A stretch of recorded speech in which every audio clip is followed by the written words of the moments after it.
Чемпионмен жүздесу хабары біз әдеттегідей Диссидент ресторанында жайылған дастархан басында сұхбат құратын боламыз. Бүгінгі біздің мейманымыз міне кеше ғана Венгрияда өткен халықаралық жарыста күміспен күптеліп келіп отыр. Шахан қаласының тұрғыны, жас спортшы, жастар арасында Қазақстан құрамасының мүшесі Талғат Сырымбетов.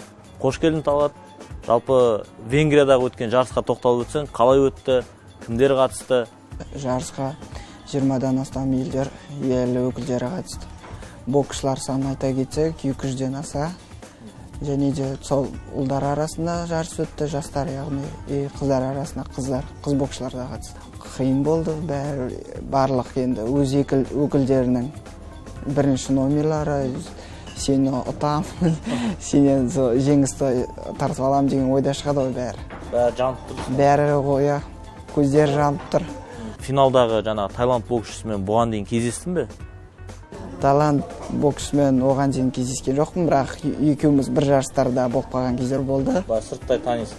Сырттай танимыз, бірақ рингта кездеспегенбіз. Енді өзің үшін қандай бір қорытынды шығардың ба кездесуден кейін? Мен андай бір қателік жасап қойдым ау. Енді сол жарыстан кейін қатемен жұмыс істедік. Нәтиже шығардық, қандай кезде қандай соққылар ұруға болатын, және өзімнің жақсы жақтарымды, жаман жақтарымды бәрін анализден өткізіп, келесіден жеңіске жететіндей қыламыз. Талғат, енді бұл Венгриядағы жарысқа бірінші рет қатысып тұрған жоқсың ғой? Жалпы бұған дейінгі жарыстар қалай болды? Ана жылы осы турнирде бірінші орын алған. Тап осы турнир болды, ана жылы бірінші орын алған. Өткен 2018-де? 2018-де, ал қазір 2009-да екінші орын. Жалпы боксқа қалай келдің, кім себепкер болды? Негізі әкем спортқа өте қызығатын адам. Жастайымнан сол спорттың маңында жүрген. 6 жасымда негізі боксқа келген. 6 жастан бері осы бокстасың? 6 жастан, ес білгелі. Енді әкең кім болып қызмет етеді? Әкем негізі шахтер. Шахтер? Шахан қаласы? Шахан кентінде, Мамаң?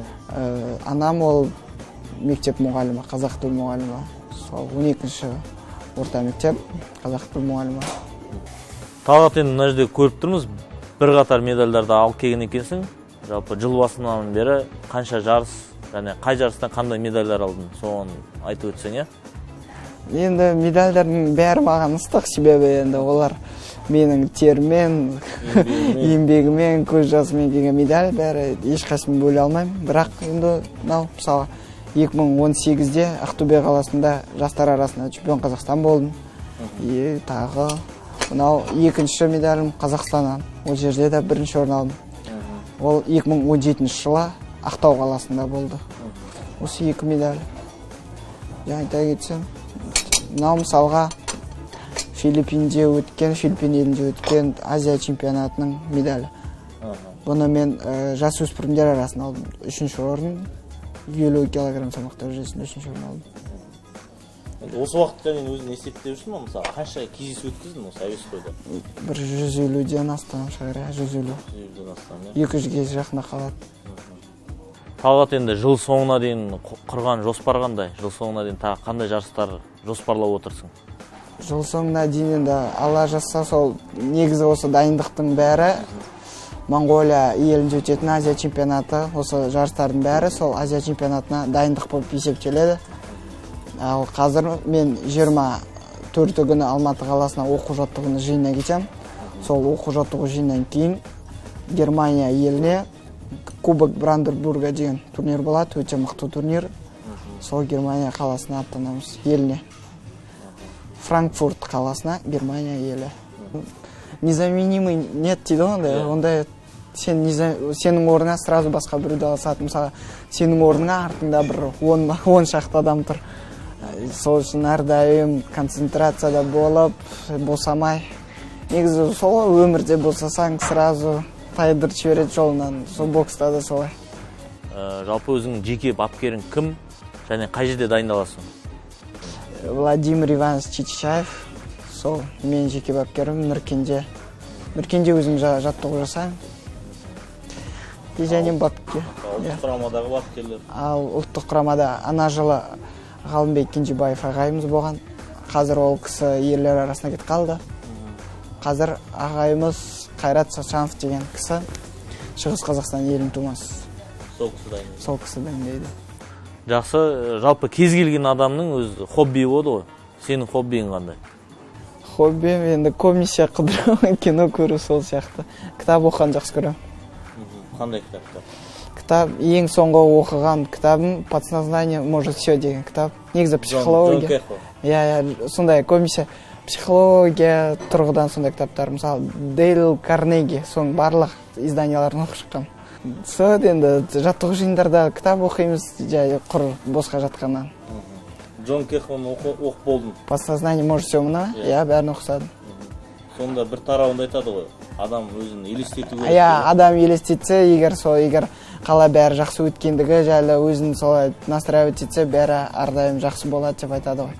Және мысалы біз спортсмендер, біз чемпион боламыз деп өзімізді жарыстың алдында дайындаймыз ғой. Қалай бірінші орын алып жатқаныңды, пьедесталда тұрған елестесің. Талғат, келешекте өзіңді кәсіпқой бокстан көруіміз мүмкін бе? Әрине, бәрі сол Алланың қолында ғой. Негізі сондай ой бар. Алдымен ересектер арасында құрама командаға іліну, сосын біраз төбелерді, шыңдарды бағындыру, сосын асықпай кәсіпқой боксқа өту. Енді жаңа кәсіпқой бокс туралы айтып отырмыз ғой. Кәсіпқой бокста өзің кімдерді ерекше қарап, бақылап жүресің? Мысалға, украинец Ломаченко Василийді айтуға болады. Өзіміздің жерлесіміз Геннадий Головкин, оның қасында енді бастап жатқан Али Ахмедовті айтса болады. Және де біздің сол кәсіпқой бокс көбінше өзіміздің боксшыларымызды қолдаймыз әрине.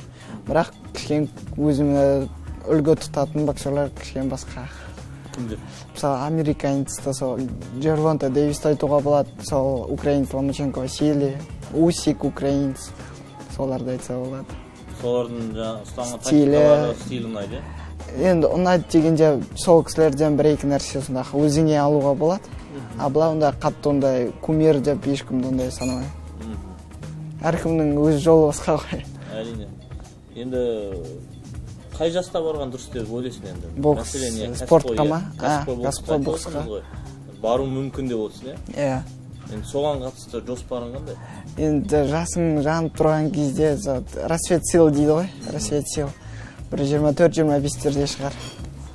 24-25? Иә, қатайып, уже күш жинап, сондай. Ер жеткен кезде 24-25. Енді бүгінгі таңда өзің қай салада оқып жатсың, студентсің ғой? Иә, мен Қарағанды мемлекеттік университеті имени Букетова бар, сол жерде. Иә, Букетов атындағы. Спорт факультетінде бірінші курсты орысшалы бітірдік, енді екінші курс ала жазса. Сабақта жиі қаласың ба? Сабақта жиі қаламыз.